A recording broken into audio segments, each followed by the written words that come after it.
когда этот вопрос был рассмотрен, решили организовать на этом же собрании организационную группу и дать возможность организационной группе собрать полный пакет документов для начала строительства и за счет средств прихожан, за счет взносов построить эту мечеть, то есть восстановить ее.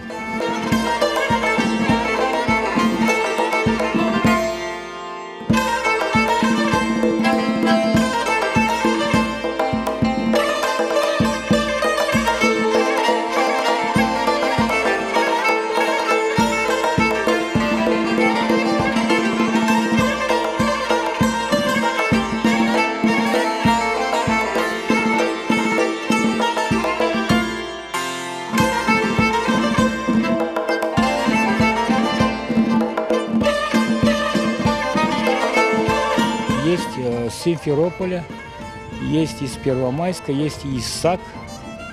Ну, с разных уголков клич-то мы бросили всем по звонкам, в интернете. Ну и сейчас вот имелось бы желание пригласить, воспользоваться возможностью, пригласить желающих принять участие. Вообще потомкам односельчан наших хотелось бы сказать, что это мы не строим для красоты, а мы сохраняем историю.